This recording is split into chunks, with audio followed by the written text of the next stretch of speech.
Welcome to Popcorn and Patriarchy. Where we make you think while dressed all in pink. That's really nice.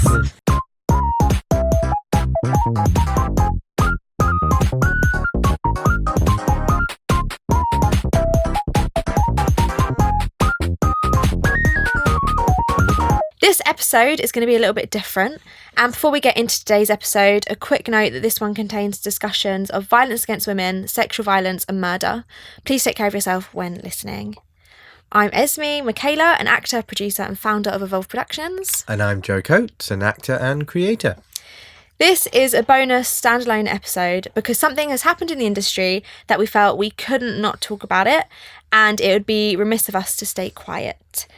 This episode is about the BBC commissioning a man to write a drama about Sarah Everard, a woman who was raped and murdered by a man. Over 400 female screenwriters have signed an open letter to the BBC saying they don't agree with that decision, and we think that conversation deserves more space than a news cycle can give it. If you've listened to a few of our episodes before, you'll know that we usually work in an A-B structure. This one sits outside of that. It's just us, just this episode, just this story and everything underneath it. So it is as it is, really. Yeah. Like I've explained the issue. I'll open with a social media comment by Kath Us Max. The week Sarah Everard was murdered, it physically brought UK women to a standstill in collective grief. Men carried on as usual. We need a writer who felt that in their body. Do you have any thoughts on that? I think it's absolutely spot on. The question I would ask is why they thought he was the best choice to direct this film. Cool. This story. Why? Like, what is the reasoning? So, it's a BBC drama TV show. Yeah. It's written by Jeff Pope. Okay. For some context about Jeff Pope, he began as a journalist. In 2025, he was awarded an MBE for services to drama. He has written other dramas of a similar nature. Okay. For example, A Confession, which is about the murders of Sian O'Callaghan and Becky Godden Edwards. The TV show is going to be produced by Etta Pictures and Kirsty Cunningham. So Kirsty Cunningham is a TV documentary producer, from what I can gather. I've done a bit of research on her. She's done a TV documentary called Life and Death Row. A documentary, Grenfell, The Untold Story, and a TV special documentary, Sarah Everard, The Search for Justice. Wow. So she already has experience with this story, but they're all documentaries rather than a TV drama. I looked into the production company, Etta Pictures, who is the production company making the TV show. BBC is going to be on BBC. BBC have commissioned it. They're an ITV Studios company headed by Jeff Pope. Yeah. So the writer owns this company. They are UK's premium producers of high-end factual drama. They created See No Evil, which is about Ian Brady and Myra Hindley. The Reckoning, which is about Jimmy Savile. And Four Lives, Stephen Port, who murdered 4 young gay men. I don't know if you've noticed a theme there between those three. All 3 of them about the murderers there. So when I read the little descriptions about these 3 and about others, for example, 4 Lives, Stephen Port, who murdered 4 gay men, those men's names are not in the description of that TV show on Etta Pictures. No. Yeah, that has happened throughout history, and so all these true putting crime criminals stuff over the victims. They are, yeah. I mean, everyone knows, Ted Bundy and Jeffrey Dahmer, and no one tell me all their victims. I don't know all their victims because they're glorified. So that's what you're afraid of. Yeah, you're afraid. And I think that's the worry of many of the writers who have signed this letter are worried that Wayne Couzens is going to be glorified. He's the the murderer here. So remind me of the writer's name.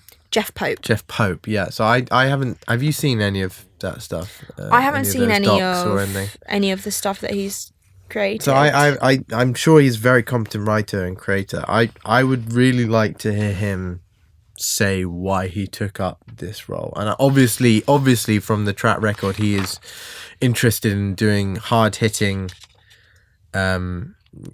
visceral television, but I would like to know specifically why he chose to do this one.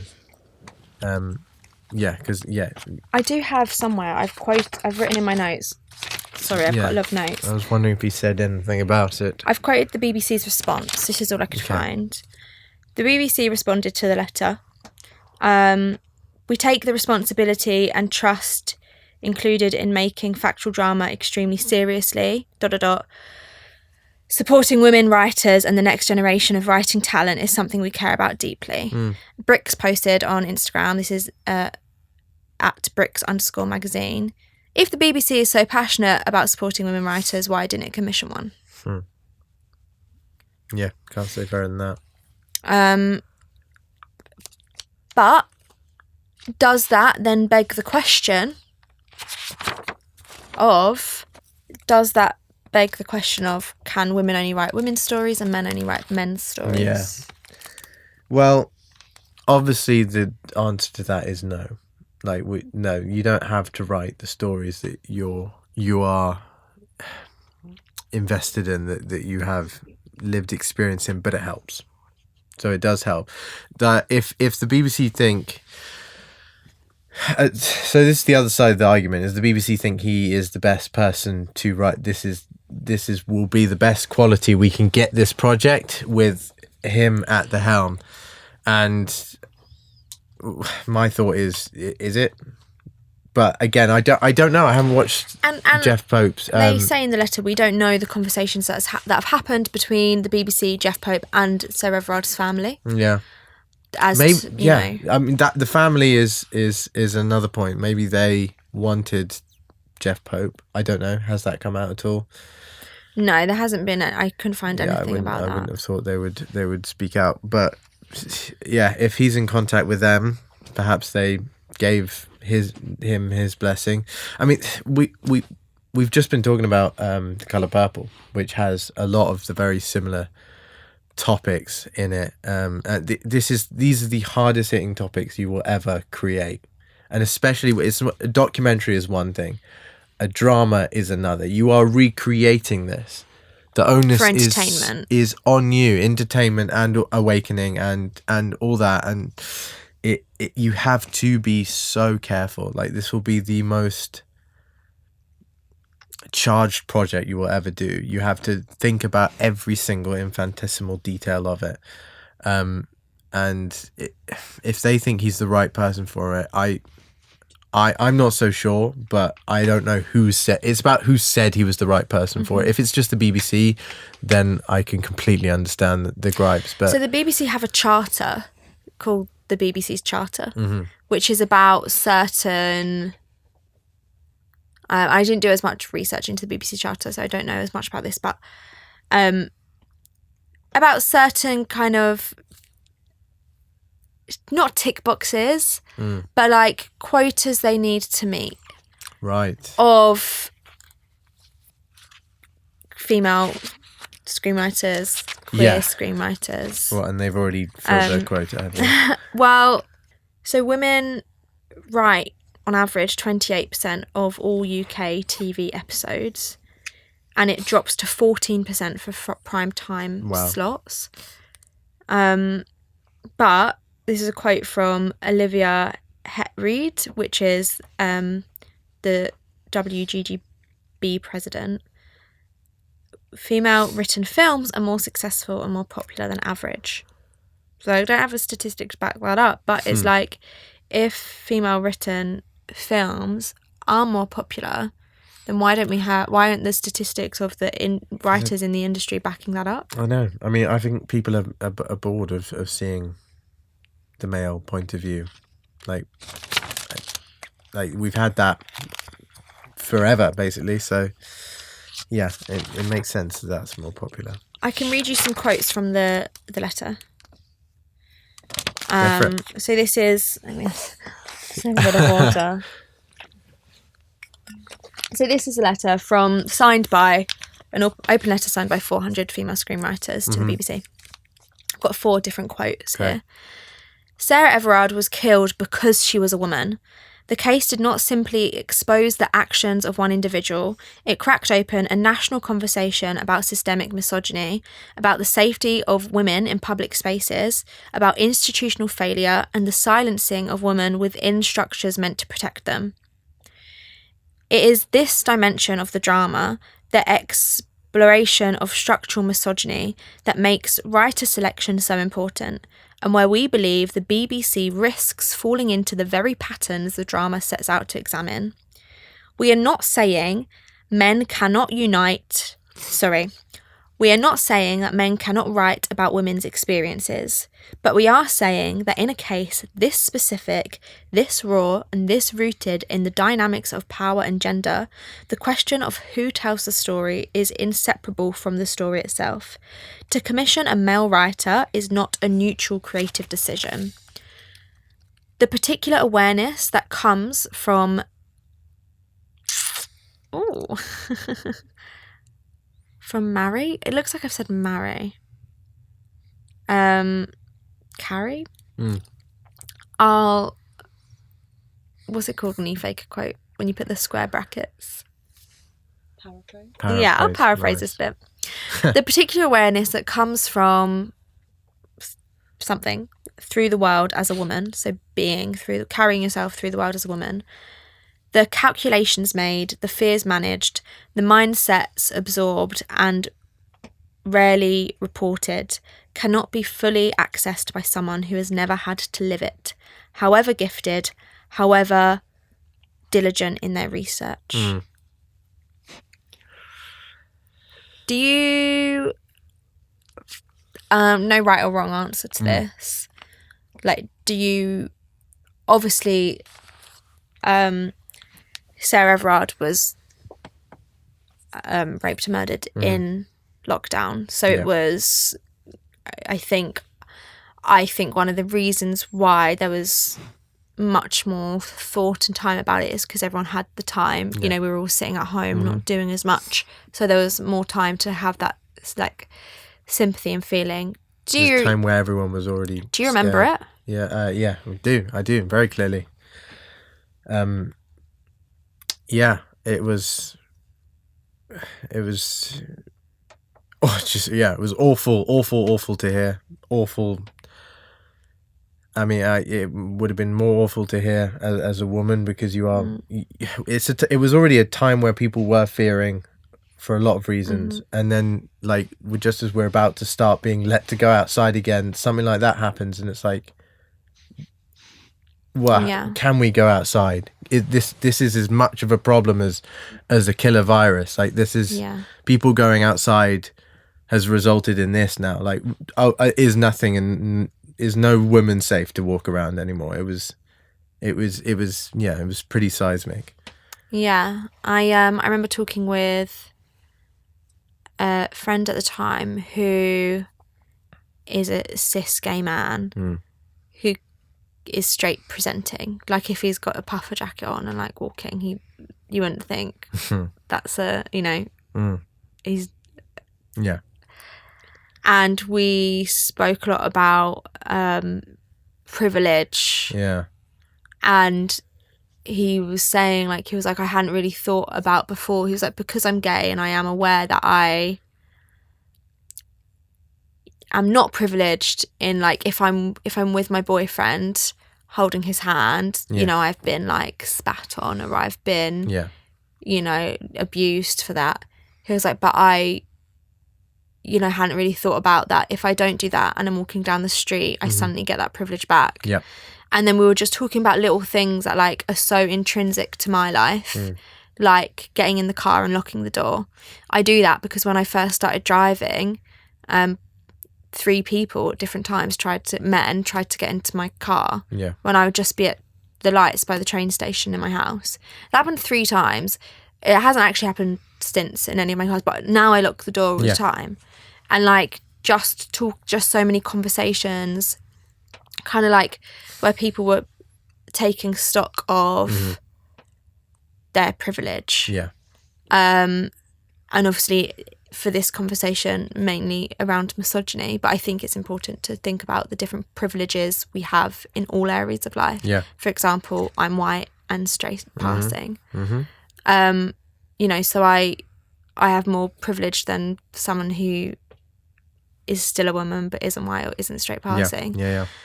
But I think, you know, that letter and some of the comments online really speak to that like collective moment and then grief shared by women. Yeah, I think it's an important distinction to be like, this is grief shared by everyone, or it should be, but obviously it's going to hit women a lot harder, and people, and it's not, this isn't women's problem to do something about.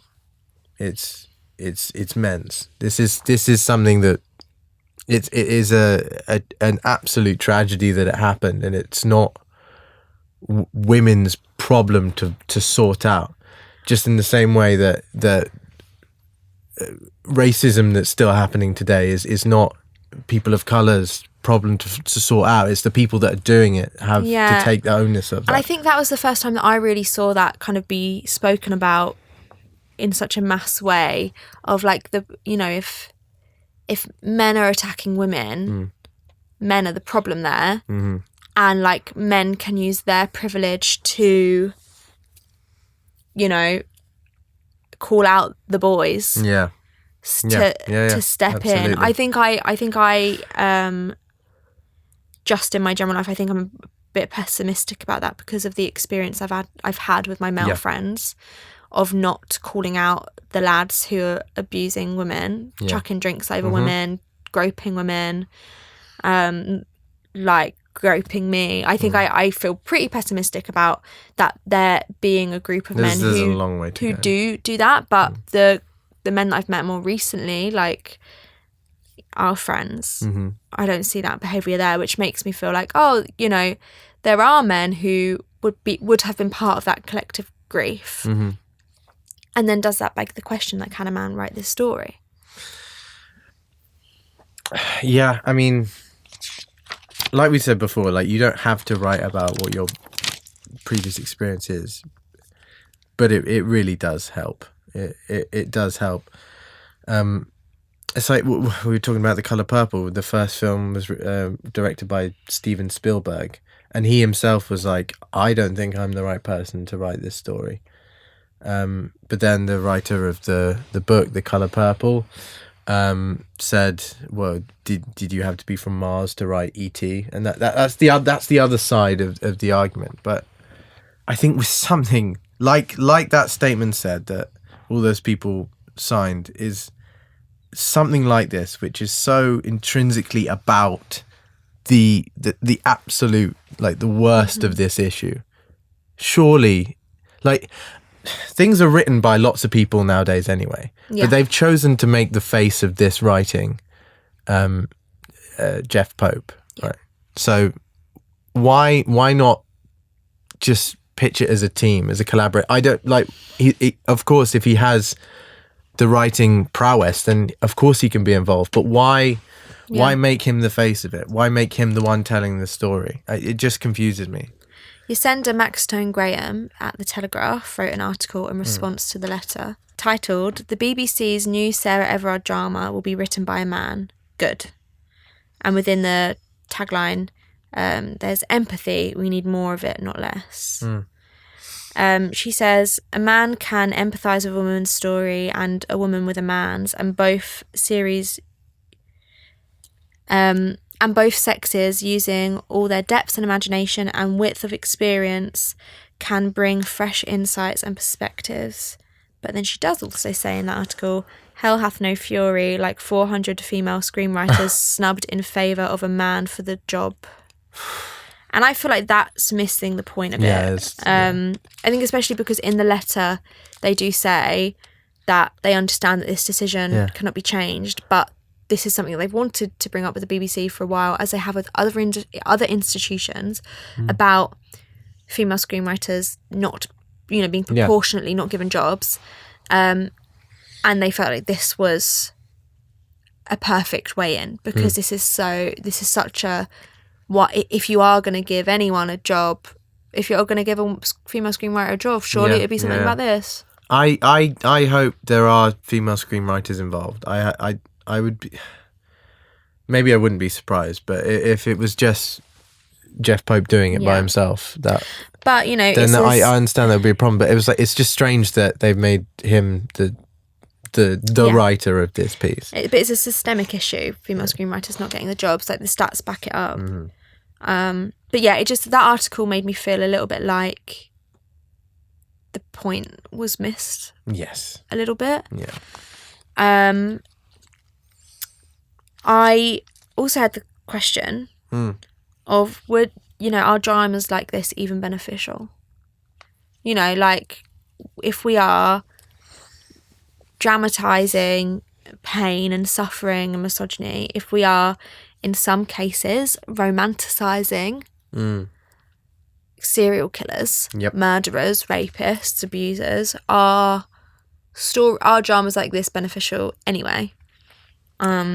I think that's just down to the person and how you consume media and how you learn and how you interact with the world. If it's therapeutic for you, if you have these experiences, which, I mean, statistically most women do, 97%, exactly, then this could be incredibly hard. Even if you don't, it could be incredibly hard to watch. But if that's, I think the choice is important. I think as long as the attempt is right and the integrity of what they're doing, what they're trying to do, whoever ends up writing it, I think as long as the intention is there, it is a good thing to do. It is up to you if you consume. I understand that it's not always like things flash up on your feed and like that can be triggering and whatnot. But I think if you're trying to do good, like I said before, this is man's problem. This is for men to figure out. And so if I don't condemn Jeff Pope for wanting to do this. I condemn the system, the BBC, whatever that went with, like, I'm sure he's brilliant, but yeah, he shouldn't really have onus over this story. But it's good that he's trying to change it, and I think it is important to get those stories across. Even like, I mean, I don't see how you can't do this piece without it being one of the most shocking things you are ever likely to see, and one of the most saddening and tragic things. So I think it is important to do that, and it is as long as it is still up to you whether or not you consume it. Wow. So I've got some stats and opinions. To kind of, some of them agree with what you say. Okay. Of whether, dramas like this are beneficial. Some points for yes is that when Three Girls came out, which is a drama about the Rochdale sexual abuse scandal by Nicole Taylor, there was a surge in over 50% of visits and calls to the BBC action lines. Yeah. So it's obviously doing a job right there. Yep. And MTV Sugar say that exposure can reduce the number of men who justify intimate partner violence. But on the flip side of that, we know, especially from like video games, that desensitization and long-term exposure to violence can desensitize viewers and make it seem more normal.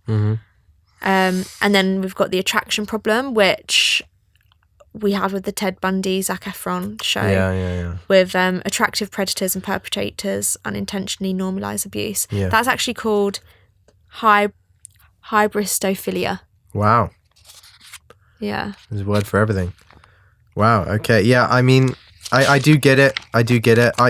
My point of view is these kind of things are important. Because, I mean, you saw there was active change with that. What was it? The Three Girls. Yeah. And if you're the kind of person that watches something like this and is desensitized to it, like, you've got to look at yourself there, really. But then, do you think if you know, you're being radicalized, say, by the TV, are you able to look at yourself? Yeah. Like, and say, this is radicalization, this is desensitization. I just think it's Isn't that the problem? Yeah, I think it's important that, like you said, like, people who might watch this might have never spoken out about what they're going through. They might never have talked to their friends about it. They've never been able to. And then seeing someone else who's told a story of something they're going through, a shared experience, making them realize they're not alone, and that it's not okay. Sometimes you just need to see it in front of you to realize what's going on is not okay. And like you say, it's not the problem of the victims here. Yeah. So if people can know that if they know that what is happening is wrong, either with themselves or their friends, then maybe they can call it out more. Exactly. I personally, I think the trade-off is worth it. Like, I understand people are going to get horribly triggered, but I think what it's as long as the intention is there, then I think it is worth it. Talking of people knowing and then potentially beneficial outcomes, I don't know if you know much about the case and what happened, but also Wayne Couzens as a criminal. But the quote here is that there were severe systemic failures in police recruitment, vetting, and misconduct investigations, because he had 3 past criminal convictions of exposure dating from 2015 to 2021. I think the most recent exposure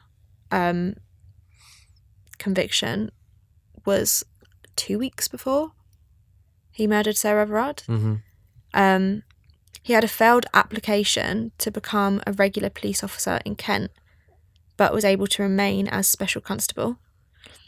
Here's a quote: "Outside vetting advised against his recruitment, but the force ignored the recommendation, allowing him to join civil nuclear constabulary." I can't say that word. So then maybe showing these issues in a drama, you know, will get them talked about, shine a light that these things do happen, and that we need to be stricter. And if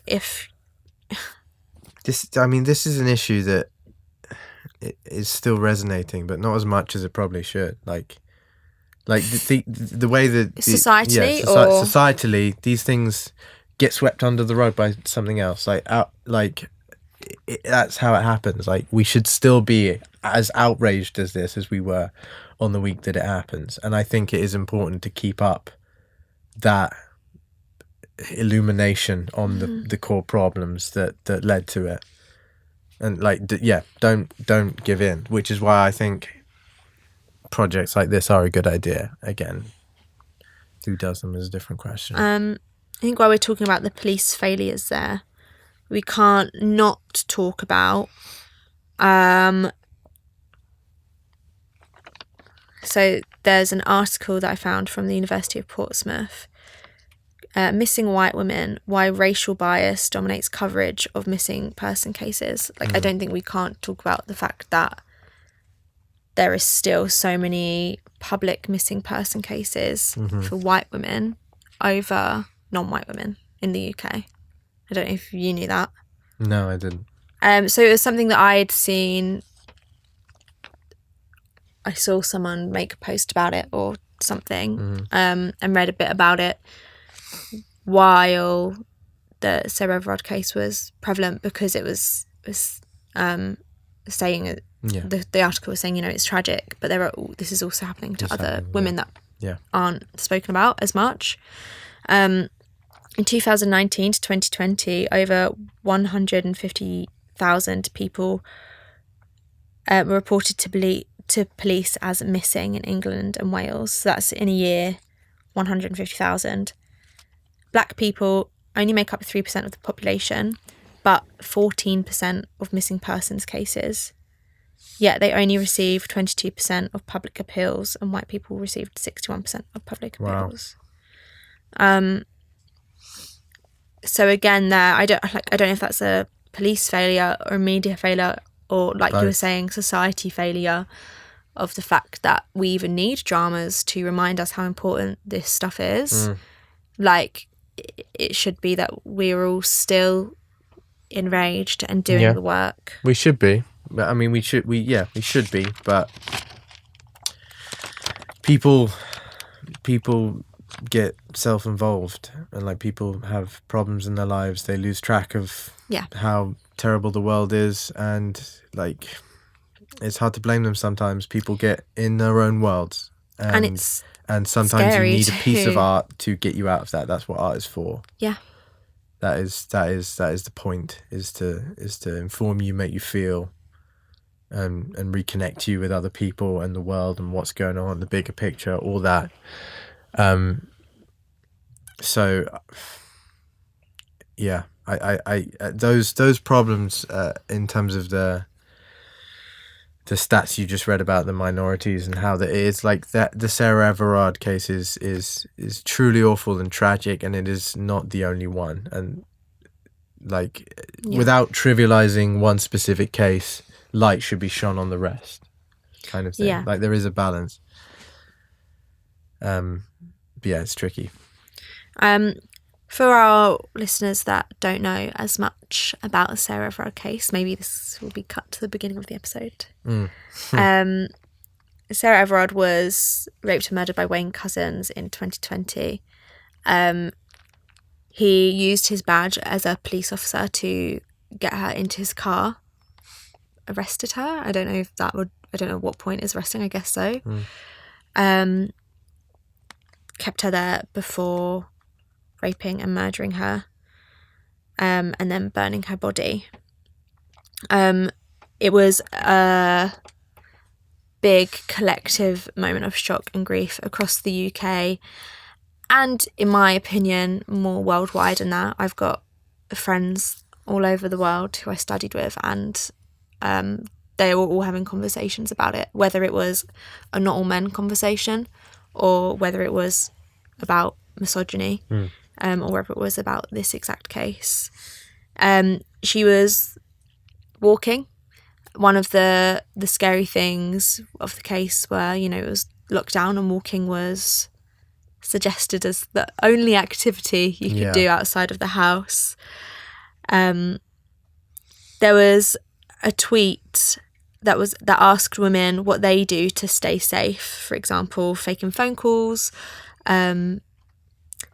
running, holding keys in your fist, and that tweet got over 120,000 likes, 12,000 likes. Anna Berkeley said on BBC Radio 5 Live, "Women aren't the reason women are getting attacked," which really triggered a massive conversation about men being the problem. There was the statistic that went national of 97% of women have experienced misogynistic abuse. The hashtag not all men, but if not all men, then who? Not all men, but always men. Exactly.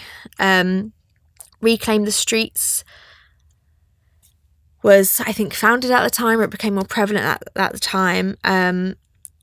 And they helped plan the Clapham Vigil, despite then urging people to stay at home because it wasn't able to be organised correctly with police, because they weren't. They wanted to organise it safely for the lockdowns, for the COVID-19 lockdowns, but they weren't able to. Several hundred people turned up at the Clapham Common Vigil anyway in lockdown. And that was also then mishandled by the police with videos of police pushing women, grabbing women, because it just got it was so out of hand. As a vigil, some people called it a protest. Lockdown shone a big light on so many problems. Yeah, and I think especially the police doing that really showed, you know, this is a policeman that has abused his position of power to misogynistically attack and murder someone. But, you know, the police are still not handling this vigil in the correct way. So, yeah. My only other research that I did for this episode were reading the victim statements that were read out in court by Sarah Everard's family, which were devastating. One thing that I did note was that most family members repeatedly asked Wayne Couzens to look up at them while his head was hanging. And I just think when I was reading that, and I was reading through especially the speech by her mum, but then also her sister and her dad, I just thought like this is the bit where you're ashamed, like this is the bit where you're embarrassed and you don't want to look at them. But when you're in that position of power, when you are using your power to attack someone, make someone feel small or embarrassed or ashamed, that's fine, you know. I don't know if I haven't really given my opinion about Jeff Pope writing the BBC drama.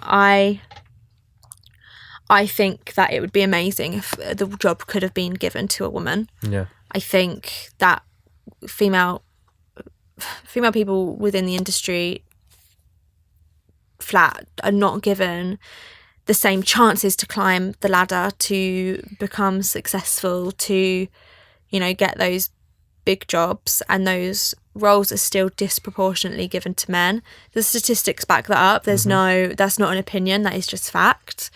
I think with a story like this, it would have been great. Like Three Girls, that was written by a woman, Nicole Taylor, and that was, you know, we've already spoken about how successful that was at shining a light on these issues that young girls were experiencing because of misogyny.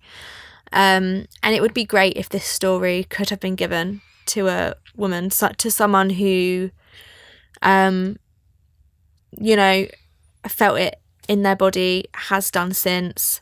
That isn't to say that men couldn't feel that in their body and haven't done since either.